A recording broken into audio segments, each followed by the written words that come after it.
त्याच घाणीवल्या माश्या आमच्या जेवणावर येतात की ते आम्ही सहन पण करू शकत नाही, पण करणार काय त्याला. त्याचं सांडपाणी त्यातलं घाण पाणी सगळं ते खाली पडतं आणि शेवटीला कोण पाहुणे वगैरे आले तर भरपूर वास येतो त्यांचा.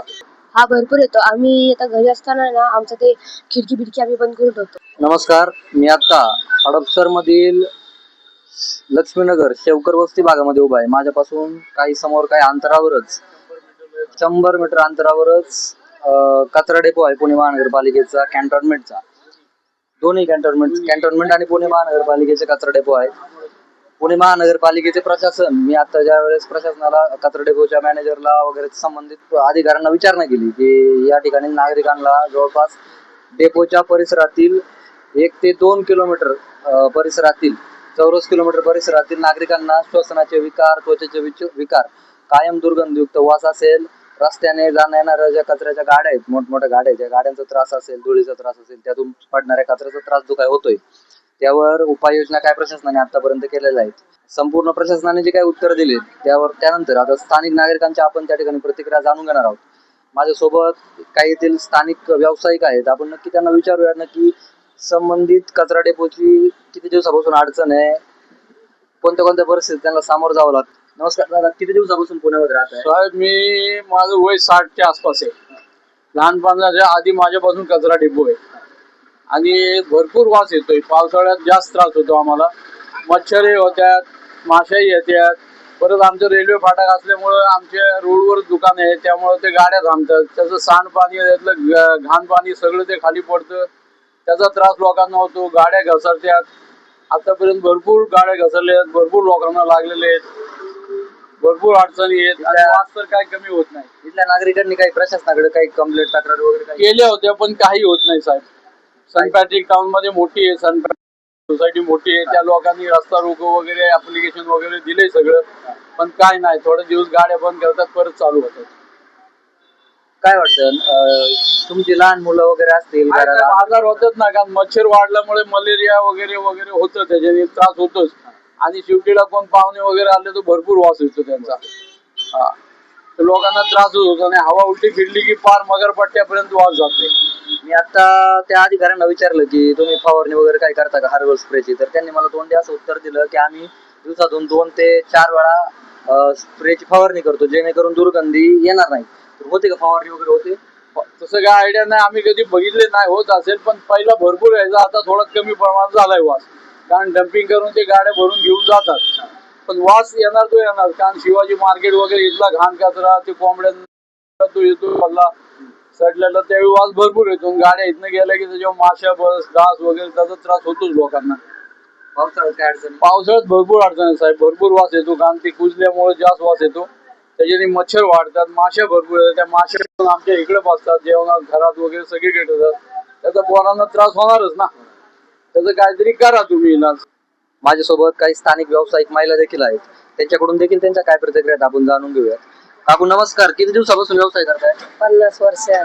कोणता व्यवसाय आपला काय? कचरा शेजारी कचरा डेपो आहे, कचरा डेपोचा काही त्रास वगैरे? हो, आम्हाला खूप त्रास आहे. दुर्गंधी येते? दुर्गंधी येते.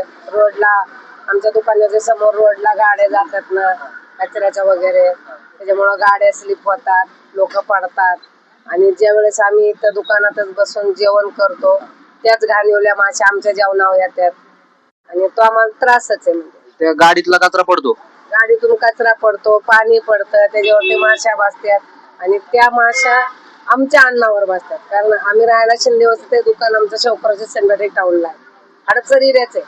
पण तो काय होतं, ती माशी आम्हाला माहित नाही की तीच माशी कचऱ्यावरची घाणीतली उठून आमच्या जेवणा कशी बसलेली आहे किंवा आमच्या चपाती बसली आणि ते आम्ही जेवतो. त्याच्यामुळे आम्हाला थोडस आजारपण पण होतं. कोणते कोणते आजार होतात? काही आपलं नेहमीच सर्दी, खोकला, दुखणं हे आहे. जे माशांच्या पासून आजार होतो तोच होतो ना. आता मी ज्या वेळेस त्या कचरा डेपोतल्या लोकांकडे गेलो, त्यांना विचारलं की इथं नियमित फवारणी वगैरे होते का, तर तेव्हा आम्हाला म्हटले की दिवसातून 2 वेळा फवारणी होते. तर होते का फवारणी? आता इथं आम्ही तिथं जाऊन पाहत नाही ना, त्याच्यामुळे ते आमच्या पाठीमागे काय करतात आम्हाला माहित नाही.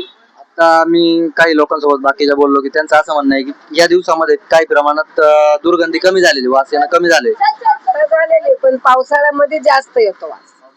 पावसाळ्यामध्ये एवढे वास येतो, एवढा त्रास आम्हाला होतो की ते आम्ही सहन पण करू शकत नाही. पण करणार काय त्याला?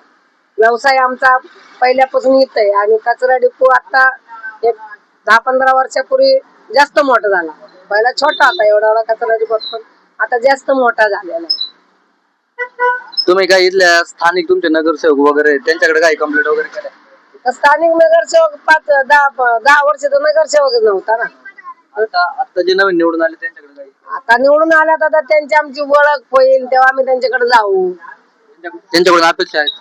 अपेक्षा आहे ना, आम्ही त्यांना निवडून दिला, त्यांच्याकडून अपेक्षा आहे आम्हाला की निदान आमचा एवढा त्रास कमी झाला पाहिजे थोडासा, की नाही का. इतका वास आणि इतका त्रास आहे तरी पण आता कसं, आता एवढा मोठा कचरा डिपो असल्यामुळं एक माणसाचं कोण ऐकत नाही ना. त्याला कमिटी पाहिजे, कमिटी करावं, भांडण तांडण करावं, चला मग बस जाऊन हे होतंय ना. माझ्यासोबत येथील काही स्थानिक महिला व्यवसाय देखील होते. त्यांचं देखील हेच म्हणणं आहे की लहान मुलं बाळ आहेत त्यांना देखील या कचऱ्याचा त्रास होतोय. पाठीमागील 15 वर्षापूर्वी कचरा डेपो छोट्या प्रमाणात होता, पण काही पाठीमागील 12 ते 15 वर्षापासून कचरा डेपोचं जी काही कॅपॅसिटी ती वाढली. म्हणजे 50 टन जी दिवसाला कचरा डेपो कचरा जर रिसायकल करण्याची क्षमता ठेवत होता, त्याच कचरा डेपोची कॅपॅसिटी आता वाढून 150 टन करण्यात आली. म्हणजे तब्बल 3 पट हा कचरा डेपो याची जी काही रिसायकलिंगची प्रोसेस ती वाढवण्यात आली. काय नाव मित्रा तुझं? श्लोक आहे. कितवीला जातो? 8वीला आहे मी. 8वीला जातो. हो. किती दिवसापासून इथे राहतो? मी 4-5 वर्ष म्हणजे लेवर झाले मला.